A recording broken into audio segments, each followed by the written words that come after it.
Hello everyone! Magluluto naman po tayo ngayon ng tinolang manok. Yung pitso lang po yan. At lalagyan natin ng itlog. Maggisa na po tayo. Konti lang po mantika ang ilagay ko. Ayan. Nahin natin ng luya.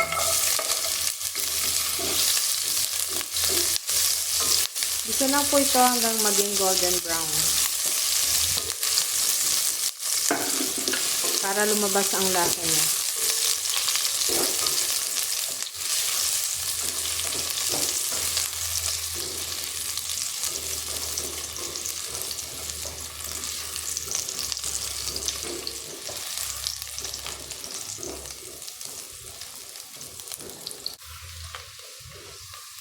Ayan, pwede na natin lagay yung bawang. Gisa-gisa. Gisa.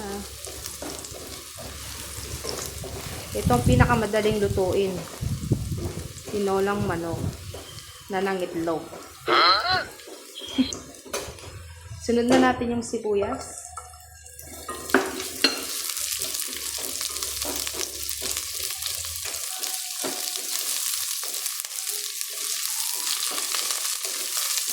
Yung mga anak ko kasi ayaw nang may buto-buto.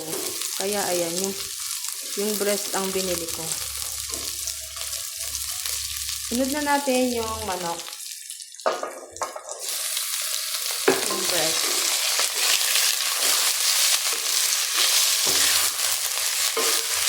Gusto lang po yan hanggang maging brown.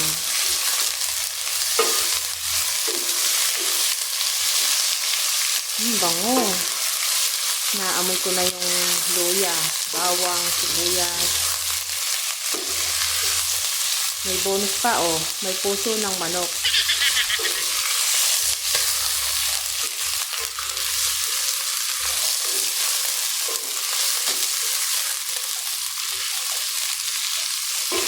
Ayan, tapos takpan muna natin. Balikan natin after 2 minutes. Tapos po yan, haluin po natin.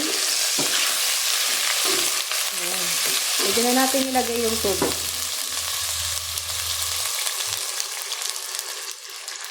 Gusto nyong ocean deep, dagdagan nyo po ng tubig. Ako okay na yan. Takpan ulit natin.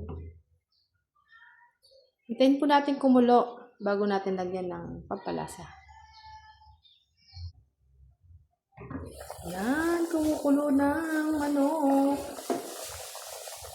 Lagay na po natin yung Knorr cubes. Chicken Knorr cubes. Lagyan natin ng konting patis.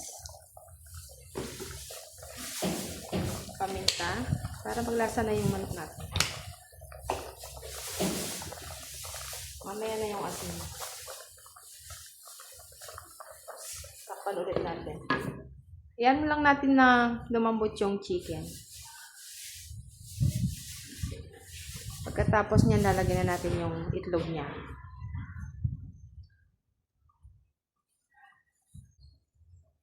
Tingnan natin.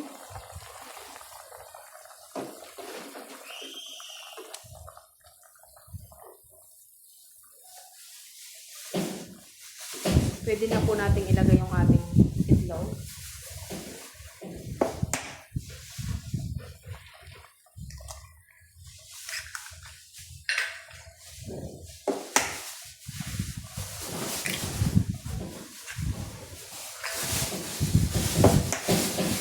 Lakas ng hangin. Oh no!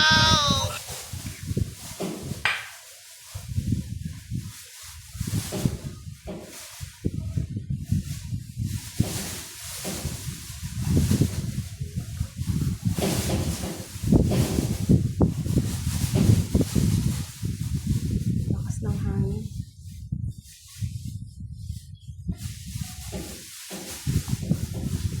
Ayan.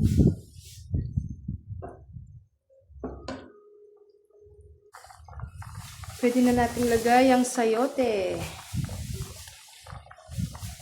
Sayote, sayote.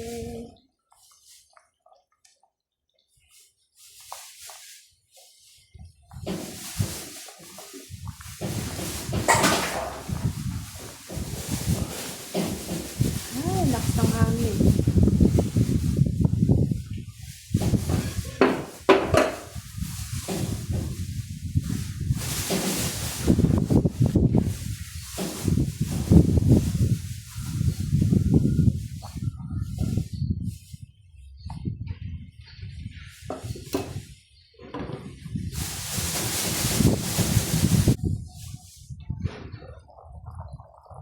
Pwede na natin ilagay ang ating pechay.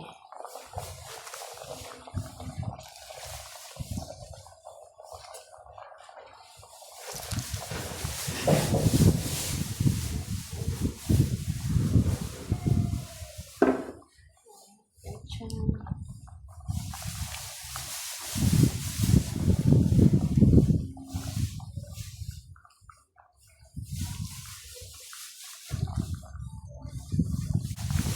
Lalagay na po ang konting asin. Konti lang po. And then, pwede na to. May ulam na tayo.